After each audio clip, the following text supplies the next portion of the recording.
Hello mga kabibig! Welcome back sa ating bagong YouTube channel. Ito ang pinakamaingay nga YouTuber sa balat ng YouTube. Ako si Kabibig, maglabak-labak na tawid. Evidence na ko po. Grabe na ito. Balitang balita sa Billionario.com. Inihayag na nila. Talagang binulgar na, binisto na si Senator Sherwin Gatchalian. Nako, ang ama pala ni Sherwin Gatchalian ang nagmamay-ari ng Cadillac 7. Nako, ang sasagang SUV, puting SUV. Ang ama pala ni Sherwin Gatchalian ang nakasakay daw di o mano doon. Nako po, roll-breaking Cadillac 7 exposed. William Gatchalian owns SUV which forced its way into EDSA busway. Pero bakit may plate number 7? Kung ang nagmamay-ari ng SUV, puting SUV na yon ay ama ni Sherwin Gatchalian, may karapatan ba silang magkaroon ng plate number 7? Di ba pang senator yun? Bakit meron silang plate number 7? Paano ito i-explain ni Sherwin Gatchalian? Ayon sa bilyonaryo mga kabibig na Billionaire William Gatchalian, father of Sherwin Gatchalian, owns the Cadillac SUV that was caught in a viral video breaking traffic rules, according to the records from the Security and Exchange Commission. Ang SEC na talaga ang nagsabi na kay William Gatchalian yung sasakyan na iyan. So it means si William Gatchalian pala ang nakasakay doon. Bakit ayaw pang umamin? Bawal bang umamin na nagkasala sila? Alam nyo, duda ko talaga. Takot silang malaman na for example lang ha, ang nagmamay-ari na sasakyan ay si William Gatchalian. Tapos may plate number 7. Di parang binastos lang ang ating bansa. Hindi nga siya senador, ama lang siya ng senador, tapos may plate number 7 siya. So posible, ang mga tao magagalit talaga. Abusado, 'di ba? So sana inamin nila ni Sherwin Gatchalian, pero sabi ni Sherwin hindi sa kanya 'yon. Paano 'yan? Na-trace mga kabibing. Ang LTO pa noong the other day nagsabi na bogus, fake 'yan.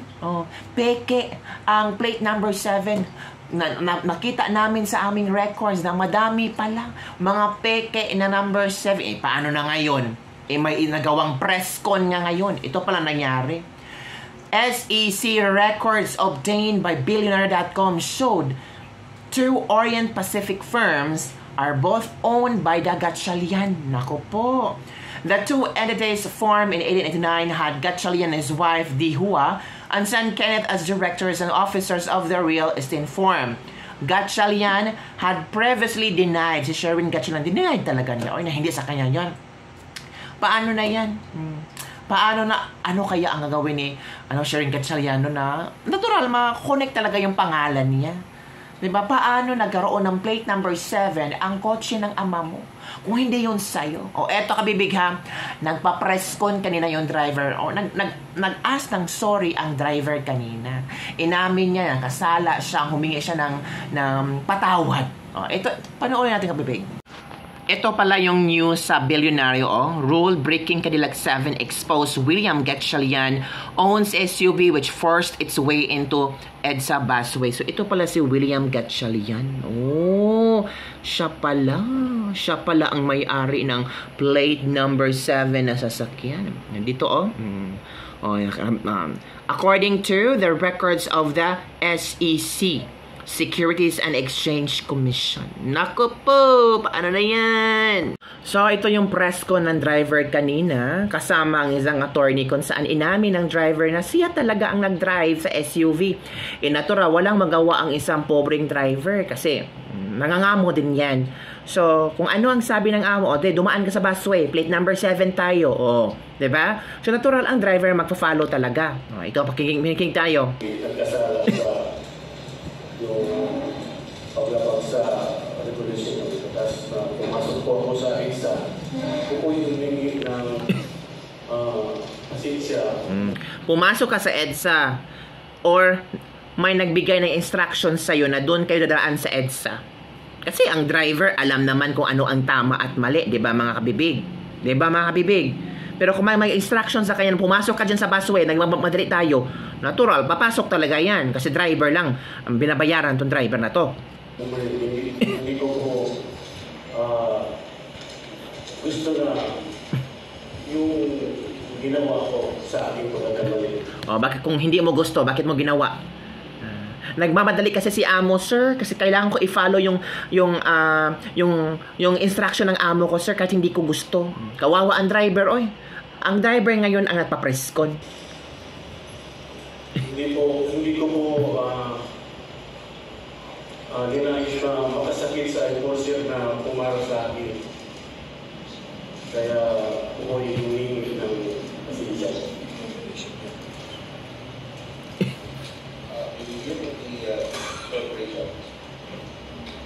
Ito naman yung si lawyer, oh. ng Orient, ano ba yun? Corporation? Pumayari ng mga gatsyalian. Good morning. My name is Omar Pilola. Ako po ay Director ng Orient Pacific Corporation. Our group came here to apologize to FPO and mga principal because of the incident. That's our main purpose. That's why we are here. At nagpa-presscon din si Raffy Tulfo kasi gustong ipaimbestigahan ito ni Raffy Tulfo. Eh nako Tulfo, baka same lang ito sa loto-loto ha. Mga una, 2 araw lang imbestiga, then after that nawawala parang bula. So Tulfo, wag pa epal. I-continue mo talaga ito para may managot Tulfo, 'di ba? Wag puro pa epal lang. O, sige, pakinggan natin si Tulfo. Kung ako doon sa pasahero, huwag mo nang pahirapan pa ang maraming tao.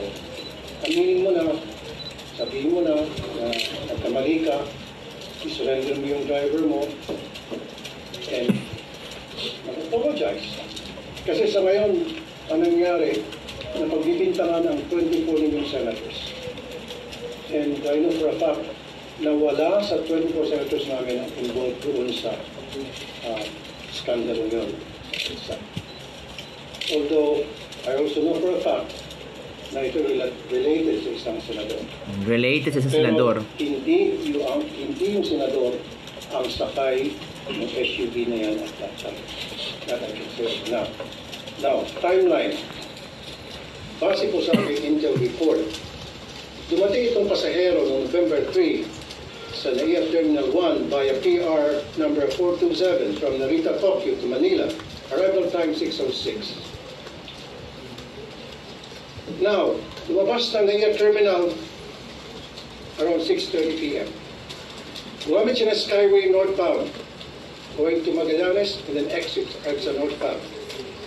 Pag-exit niya ng EDSA, Magallanes, sa may bandang Guadalupe, doon na sila naharap. And my intel tells me na ito'y papuntang Soler, Quezon City. I will draft a resolution para legislation para ma-start na ito. Primarily the reason why I want Senate investigations, bakit may nakatakas yan palagi. At nakita ko lang problema, MMDA, ang laki problema. Nako, MMDA pala ang may kasalanan, hindi pala yung driver. Kalerke naman to si Tulfo. Nako, naghahanap sila ng mabiblame ang MMDA. So we don't know, baka may mga reliable sources and information si Tulfo tungkol sa MMDA. Nako, si Tulfo, MMDA, maghanda-handa kayo kasi ipapatawag kayo ni Tulfo sa Senate hearing.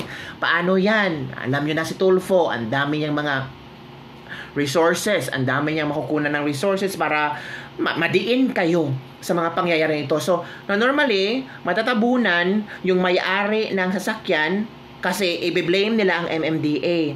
So, mawawala sa istorya ang may-ari ng sasakyan. 'Di ba? So, mag-focus tayo sa MMDA. So, magpasalamat tayo sa may-ari ng sasakyan kasi dahil sa kanya, magkaroon ng hearing tungkol sa MMDA. Yun ba ang gustong mangyari ni Tulfo? 'Di ba? And the question is, kung hindi sa mga senator yung sasakyan na yon, bakit may plate number 7? So, inaabuso ang plate number 7? Na alam na natin itong plate number 7 ay para lang sa mga senador? Kasi may anak siyang senador, so pwede siyang gumamit ng plate number 7. Pwede pala yon? Pwede pala yung matransfer out. Kasi anak kita, gamitin mo yung plate number 7. Kunin yung plate number 7, ilagay sa kotse mo. Pwede pala yon? May ganun pala estilo, mga public official natin ngayon.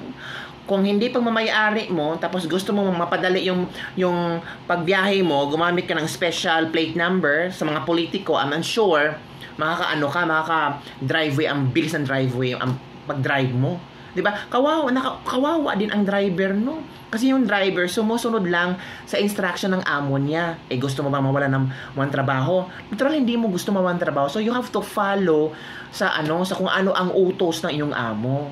Diba, mga kabibig? So, yun, hindi nagpakita ang may-ari. Sabi ng Billionaire.com na sabi ng SEC na ang pagmamay-ari ng SUV na pula ay ama ni Sherwin Gatchalian. So sana magsalita ng ama ni Sherwin Gatchalian o di kaya maglabas ng statement na hihingi ng patawad. Sorry sa nangyari na naging abusado sila, na naging, ang tawag dito, tapos i-explain nila kung bakit may plate number 7 yung sasakyan nila.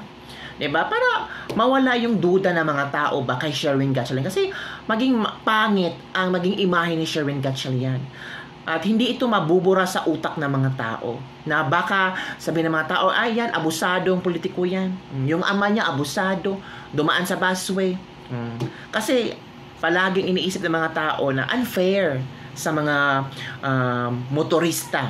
Na kung mahuhuli, agad, parsahan, diba? Magpumulta, sila nga, hindi nga, sinunod ng mga, MMDA, pinabayaan na lang umalis. Sabi pa ng babae, hayaan nyo na yan. Kasi plate number 7. Ay, sus, nako po. So, yun lang po mga kabibig ang ating latest lebak-lebak for din. Sana Tulfo ba, ituloy mo to. Para makita natin ba at malaman natin kung ano mga kabalastugan dyan sa MMDA. Sana hindi ito mangyari katulad ng loto nung ikay nagpahiring, bigla na lang nang wala. Mga ilang hearing lang, bigla na lang tumahimik. Ngayon, isang Gatchalian ang na-involved, sabi ng Billionaire.com, sabi ng record ng SEC, sana matingnan at baka it's a way na para maging maganda na ang MMDA. Yun lang po ang mga kabibig ha. Ang ating latest lebak-lebak for it. Don't forget to like, subscribe, and share this video. Alerke, ang daming problema ng Pilipinas.